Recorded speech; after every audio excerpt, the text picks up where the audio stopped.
time for some voice messages. Anchor.fm/the CU podcast. And try to keep it brief. 15, 20 seconds is my sweet spot. You don't have to say, love the show. You don't have to say first time, long time. You can just say, hey, my name is Jim. I want to talk about the CDI.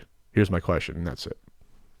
That's it. All right, so the first one here is from Hopstop. Hey, Pat. Hey, Ian. It's Travian again. And my question this time is, what's your favorite game on your least favorite console? Jesus. And what's your least favorite game on your favorite console? All right. Is that one we're prepared for? What's your least favorite console? Let's start there. Least favorite console would be N64. Let's just say that. Okay, that's easy for you. Then what's your favorite game on this? Snowboard Kids or Snowboard Kids 2. I really like the Snowboard Kids games. That's actually pretty easy. That's an easy question for me. I don't like the N64, but there are some games on there that I really like.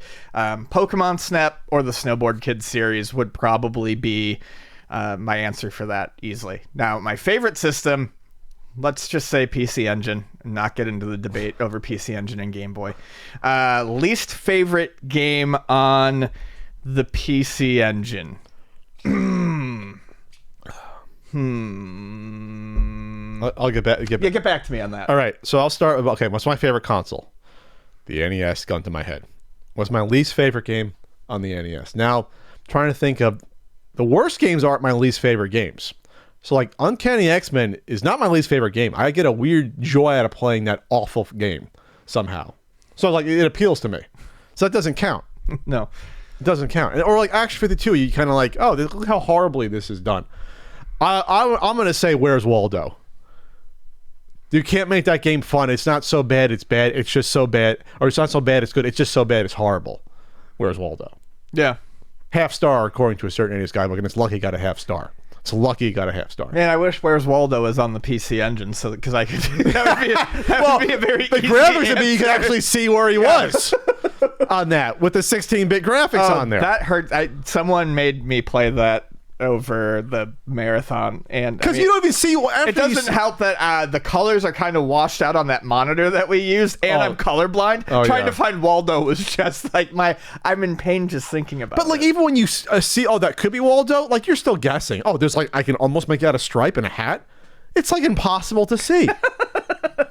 It's impossible. The sequel's a lot better because like you can see stuff. Yeah. Now they figure that out a few years later. Fucking Waldo. How did that become a thing when we still went to bookstores? Remember bookstores? Waldo. What was it, 90? 89, 90? Where's Waldo? I mean, I had collector cards that used to come with the cereal. Oh, collector, Where's Waldo? And you get the weird face case. Creepy ass Waldo. Sorry. What's the other one? Favorite game on my least favorite system? What would you think my least favorite system is? I'm trying to think what my least favorite system would be. Want to be funny and say Genesis? That's not my least favorite, but...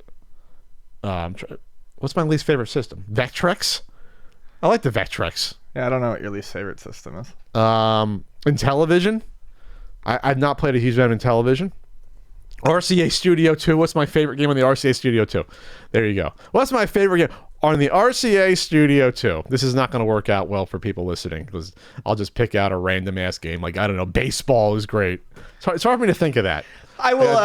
I've got one. I'll go with. So we actually had the opposite. Right? I'll go with Toilet Kids on the PC Engine. It's a fucking awful game. I bought it. I got it for cheap. It's not a cheap game. I got it for like $40 through work years and years and years and years ago. I think it's like 200 something now. I do not recommend spending $200 on Toilet Kids. Is it really that much? I think I bought it when it was like 60 or 70 bucks. I think it's like 200 now or Why? 150. Because it's fucking called Toilet Kids. There's poop on the cover. And there's poop on the cover. In the intro is a little boy who walks into a bathroom, pulls his pants down, sits on the toilet, and water launches him up into the air, and then the game begins. It's a funny beginning for a game. I think I own it. It's going for $160. Buy it now. Unfortunately, it plays like shit. It's one of those games where, like, I think I have it. No pun intended. I think it's next to Batman. It's to the left of Batman. I'm pretty sure that's it. Where's Batman? To the right of the gold one. Yeah, it's one of those two. It's to the left. Hue card. Left of Batman. It's one of. It's either that or the one next to it. That's a 2. Anyways, doesn't matter. Shitty game. The problem is enemies are just bullet sponges. Oh, okay. Like they take fucking you just sit there and mash and the enemies take forever to kill, and it's hard, it's impossible to get anywhere. Yeah, it sucks. That's what I like Gradius. You're on your power P shooter. It takes like 7 hits to hit some of those enemies. I have said, and I've been very vocal about it, I am not a fan of the Gradius series, but Gradius, granted, this is a Toilet Kids is a vertical scroller, and Gradius is a horizontal, but it makes Gradius look like fucking fine art, and I generally do not like the Gradius games. I don't think you have it. It's mainly in the top right shelf. I definitely have it. That's one of the few games I actually was looking for. Oh, okay. If not, now I'll be crazy and buy it. Plus, the poo looks like cupcakes when it's holding it. When it's holding on the screen there. Look, I feel like there definitely could have been an amusing game there. They just had to make it even remotely playable. Make a good game first. Yeah. Now throw the poo on top. Right. Start with a good game. It could have been the best game on the system, but instead it's the worst. Make it a cute 'em up, but it's a poo 'em up. Poo 'em up. There you go. Poop 'em up. Yeah, I couldn't think of one. Sorry, I was really trying to think of a best game on a least favorite system, and I really can't think of it because there's not a lot of best games for me on least favorite systems.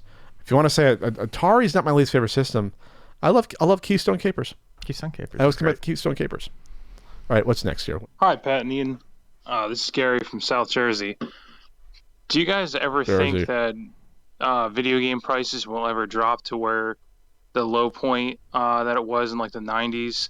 Or do you think it'll always have some kind of value?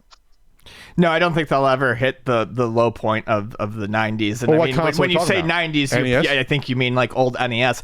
There is always going to be a lowest point for games. And as I've talked about working at the store, I think it's usually one generation past is where games are at their lowest point. So when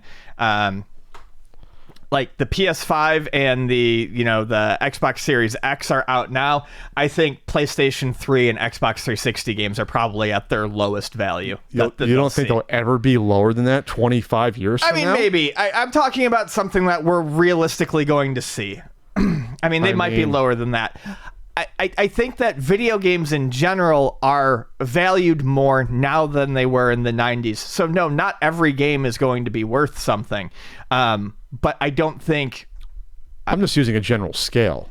I don't think video games are going to be worthless. No. But he didn't ask that. He said, well, the prices go back down. I mean, they'll go back down at some point, but I don't think they're ever going to I don't think anything that was at a low point in the 90s is ever going to necessarily re-hit that super low point. Not entirely. Wait, did he say 90s? What did he say? What was his verbiage? He said... he said 90s. Well, 90s still... NES games were still new. So, like, even used... So, I'm going to just say yes. The prices will go back down. Oh, does he mean new games? In like the 90s, or do you think it'll always have some kind of value? Do you guys ever think that video game prices will ever drop to where the low point? I think he's talking used. But the used games weren't a low point in the 90s. For like Atari games are worth more money in the 90s. It's all but stuff like NES was dime a dozen. Not according to Funkoland. There's used games for $25, $40. Bonks was expensive.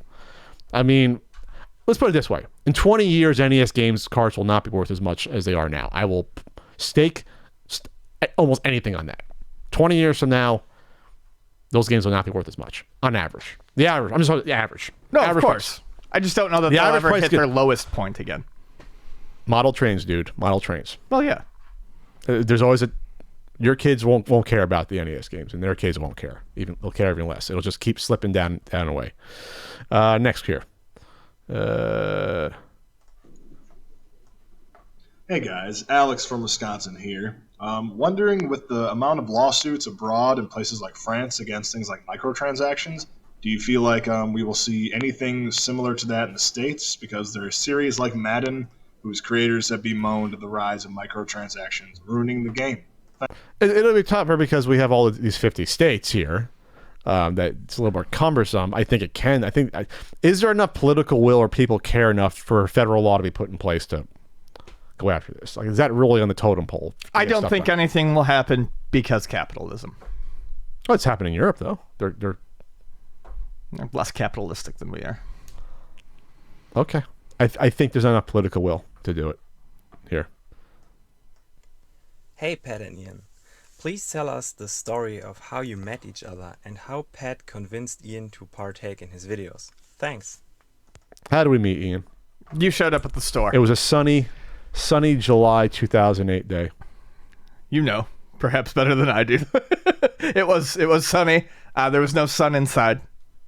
The sun always shines on TV. It was probably a Thursday. Probably a Thursday. Day before I would have saw Zack Snyder's Watchmen trailer at Comic-Con. Oh, that was it. It was Comic-Con. Yeah, of course. Yep. I don't know how he talked me into the videos, though. Well, you were pretending to be, I guess you wanted to be friendly. And yeah. I said, sure. And we did it. You had fun doing Caltron. It was all right, yeah. That one was pretty good. It was easy to sit. Took us like 2.5 hours to do that before opening, right? Yeah, it did. It sure did. That's it? Okay. That's how I convinced Ian. Well, we went to a swap meet. You did not go through these questions this time, did you? No, I went through them. Why? What are you saying that? I don't have a lot of interesting answers Pat for these and so Ian, far. This is Cliff Conway, longtime fan of you guys. I've met you both 3 or 4 times at the SoCal Retro Gaming Expo. My question to you is, what do you guys think of the LA area, specifically Pasadena, where 2019's Expo was? Thanks, guys. Bye. Is he on the Pasadena local tourism board? I like Pasadena. I did too. It's cut. I don't consider that LA. It's cut off from LA. It's like its own little enclave. It's like boxed in. It's a great little community. It's like upper middle class. I like Pasadena a lot. I used to always say LA is fine if you get there after sunsets and you get out before sunrises. But I don't. I have not ever considered myself a big fan of the Los Angeles area. I don't like it. After a few recent trips up there with Vonnie and friends, in the past couple of years, my opinions on LA have grown. I like it more than I did, but it's still not my favorite city. I would never choose to live there. As far as Pasadena specifically, I really liked the location of the SoCal Retro Gaming Expo in 2018. Oh no, 2019. 2019. Yeah, 2019. Yeah, it was great. It was really 2 nice. years ago. Yeah, it was that little downtown little commerce area was nice. Yeah. I mean, it's weird to be like, oh, I enjoyed the shopping and commercial district, but that's where they put you for these things, and that's generally where you're stuck for the conventions. And it was a nice area, nice neighborhoods. There's some good restaurants and nice stuff in the residential area. Yeah, there's a really good French bakery there. If I had to live in LA, I'd live in Pasadena, commute in. Whatever, a half hour. So yeah, I thought Pasadena was pretty cool. Hey Pat and Ian, this is Sebastian from Alabama. I'm a huge fan of the show, and I was just wondering what your thoughts were on COVID affecting the prices of slightly older games like the GameCube and Wii era, where games like Wii Sports even tripling or quadrupling in value almost overnight. Do you think that these prices are here to stay, or do you think that they are going to go back down eventually? I don't think prices are here to stay. Not here to stay, but I don't think they're going to drop nearly as quick as people want them to. Who wants them to? Consumers want them to, because people are paying $20 for copies of Wii Sports, $25 for copies of Wii Sports Resort, and I've had people tell me when they buy them that's cheaper than what they're going for on places like Craigslist.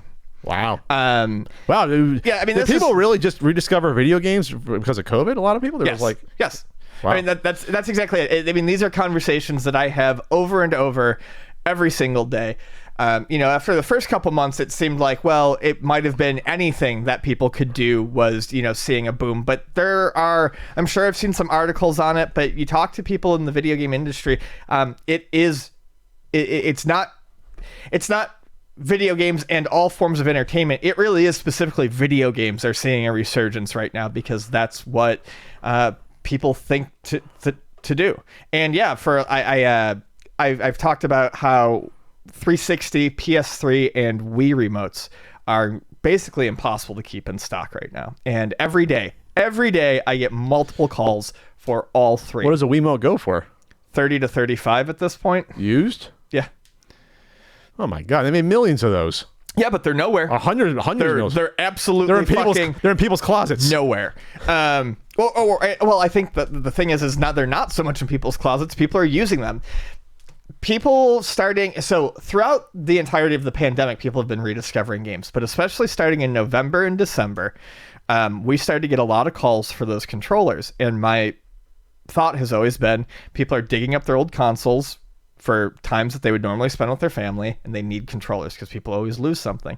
And I've had numerous customers verify that is in fact exactly what happened. Nintendo, you're sitting on a gold mine. Get the Wii plant back up and make some Wiimotes. I was bored, so I pulled the 360 up, but I couldn't find a remote. Sure. You know, I was going to go spend holidays with my family, but it's only going to be 4 of us. I'm taking the Wii, and I have 2 controllers. And it's family. It's friends, family, together. That is always the story. It's just, nope, lost it. Lost myself. All right, next question. Hey, Pat and Ian, this is Casey, aka Delish Hot Schmoes on Twitter. What? And my question is simply this: do either of you enjoy musicals? And if so, what are your favorites? And what are your least favorites? I don't have a lot of musical experience. I'm not a musical person. I've seen 2 or 3 on Broadway, and I'm just not the guy. It's the length. They're like 3.5 hours. They forced us to see My Fair Lady in 8th grade, and that was a horrific experience. That went on forever. And it was really for the freaking teachers and the moms of it, because, we want to see Richard Chamberlain. And when you're like 14 watching My Fair Lady, you want to shoot yourself. It's the worst thing in the world. But there's good musicals. I'm not saying, I'm just not the person. I've seen Mamma Mia for a Valentine's Day. I think I described in the podcast before. And that was fun. That's not 4 hours, though. It's got to be a very specific. I saw the what's the one with the dirty adult humor one with the Muppets? Avenue Q. Yeah, they had that up. They had that in Newport. I like it every once in a while. I like them. I enjoy them. Fair. But I'm not a purely musical guy, though. It's not me. I'm not huge on musicals either. I love music, but musicals in general, I'm not a huge fan on the song as exposition format. Yeah. That said, I saw Hairspray in theaters with my ex-girlfriend at the time because I really liked the John Waters movie, and I thought the musical adaptation of it was actually pretty fun. So when people are like, do you like musicals? I don't even know if people like that adaptation of it, the movie adaptation, but I enjoyed it. I thought it was fine. And I did see Cats when I was a kid. My parents. Oh, you did. My parents took because I had my grandmother had the T.S. Eliot's Book of Cats that the musical is based off of, and I remember reading those poems when I was young, and my grandma being like, "Oh, Cats is coming," and oh my god, they made us sing the songs in music class. I can't remember if she bought the tickets and my parents took us or what, but yeah, my brother, myself, and I went and saw Cats. We got all dressed up and went and saw that the musical performance. Now it's coming back to me. My crazy music teacher in Catholic school made us fucking sing the songs from Cats. Why would you do that to kids that are in 2nd, 3rd, 4th grade? Why would you do that? I always wish I enjoyed musicals more. They seem kind of like a joyful, rambunctious thing. But she also made us sing Phantom of the Opera because that was big in the late 80s, early 90s. Oh, that was huge. Ads for 5 years about fucking Phantom of the Opera at the Pantages Theater in Toronto, Ontario. Well, you grew up in New Jersey. Everything's Broadway. So sure. Cats, now and forever at the Winter Garden Theater. You grew up in New Jersey, New York. You saw that commercial 70,000 times as a kid. It wasn't forever, by the way. It ended. Was that late 90s it finally ended? Yeah, but I mean, a lot of those were forever for all intents and purposes. Once you reach 20 years of playing a musical, that's a long time. Phantom of the Opera ran at the Pantages Theater for I think 5 or 6 years. Anyone who wanted to see that saw it multiple times. Made us sing the fucking songs, and not just the A side, the B side we sang as well. It was really nice. All right, couple more here. Whoa, now is the See You podcast. Hey, what's up, Uncle Pat? What's up, Uncle Ian? Jay Wills here from London again. Just a quick one. Jay, it's not quick if you sing the whole intro beforehand, buddy. It's no longer quick. Just let you know. I love you, Jay, but it's not quick anymore. The Mario Game & Watch, the 30th anniversary one. And I was thinking, how am I so shit at this game? I don't know what's going on. Is it getting up in age? What's going on, man? I'm touching 30 now. When I was a kid, I was way better at these games. Opinions and thoughts. Holla at your squalor. All right, Jay. Hi, Jay. Hi, Jay. I hope you're well. Why are you shit at the Game & Watch? I don't know. I'm better at these games when I was a kid. My reflexes I've gotten probably peaked in my 20s. When I was a kid, they were terrible. So I don't know. I feel like I'm better at games now than I was. But Vani has been going through that question, and it was humorous. It was actually that exact thing. Her brother got her the Super Mario Brothers Game & Watch for Christmas, and she was trying to play it the other night, and she's like, She was trying to play the ball or the Super Mario Brothers? Super Mario Brothers. Okay. And she was like, how did I hit 40? And like now she made it to the end, like she made it to 2-4 and she like died, and she was like, I don't know how the fuck I used to do this. It's because I think, if you start playing games that don't require twitchy reflexes, you're playing your Pokemon games and you're playing your Animal Crossing that are like more slow. You might lose it. You got to keep the muscle going. But she's got like 500 hours in Splatoon. I mean, that's Twitch. That's twitchy stuff. But that's not life or death. Like, you can't slip up even slightly in Super Mario Bros. You're dead. Like, there's less room for error versus. I see what you're saying, but a first-person shooter, there's more room for error. Sure. But I see what you're saying. A couple more here. Let's see. Hey, Pat. Wanted to say I didn't mean to call you out on the fish days thing, so sorry it came across like that. I thought the same thing as you until I had majored in the field. I was trying more for good news and still encouraged, since you said you wish they brought it back. You don't have to play this, just felt bad and rubbed you the wrong way. It's okay, Brent. It really didn't bother me about our theology and eating fish. I just wish they brought it back, eating fish on Friday. Everyone would be healthier. Just eating fish on every Friday when you're Catholic. Okay, a couple more. That was short. Hey guys, Chris again. If you could take any pre-existing game or game series and make a spin-off in a different genre, what would it be and why? Mappy Land Racers, Ian? Yeah, why not?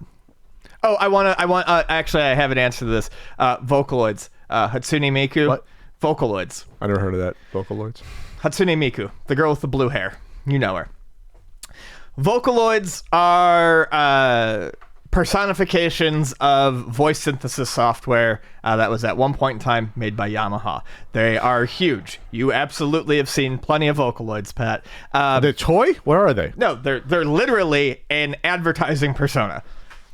They made a bunch of music games with Vocaloids. I would like to see a Vocaloid game that plays like Hyrule Warriors or Dynasty Warriors. Where was this advertising? Magazines with these people? Are they're anime characters? Yes. Never seen it in my life, Ian. Being totally honest. And I had a synthesizer. I had a Yamaha AN1H. All right, onward. Okay, I'll skip that one. And one more. Sorry, I just didn't. I answered it. Okay, I just never heard of that ever. You're just like, you definitely did. I'm like, I haven't. You've seen Hatsune Miku. There's no way you haven't. She's like a fucking Disney character. She's everywhere. I don't know. How do you spell that? Hatsune? Miku. Miku. Oh, Miku. Okay, have I seen? Oh yeah, that long. Yeah, she has the long weird hair. Okay. All right. Schoolgirl outfit. She overage? Is she legal? One more. Hey Pat and Ian, this is Brendan. Last time I asked about Riichi Mahjong. This time, everyone knows the NWC. If you were to have your own tournament cart for any special occasion, what 3 games would you put on it? Doesn't matter the system, Hue card included, no CDs. And what are the parameters, such as the limited amount of time to collect 50 coins in Super Mario? I think we did this question like a year and a half ago. We did as 2 a years Q&A. ago. I'll think of a new NES one, and I'll try to think of it. Another one. We did do a full segment if you want to search for this. I'll pick 3 NES games. I'll try to keep it coin collecting. I'll try to do like coin collecting, racing, and something. And I'll get puzzle. There's not many good puzzle games on the NES, but I love Dr. Mario. All right. I'll do Strip Fighter 2, High Leg Fantasy, and one other one. What you gotta do in Strip Fighter? You gotta depants the girl. What do you? First boobs you see. First boobs you see. First boobs you see. But special moves you can see the boobs. You gotta defeat the character. Come on, take it seriously. How quick to boobs? How quick to boobs? Okay. All right, so you're not taking this serious. Okay. No. You're destroying the integrity of the question. I cannot. We already did this, and I don't remember. I'll do one. You do it. I'll do one. NES. I'm trying to be serious. Quickest to destroying the first level boss in Contra. There you go. There's one. You got to get through 3 laps of whatever race you choose in Excite Bike. I think that'd be exciting. Yep. For a race one. And third, what's a good third one?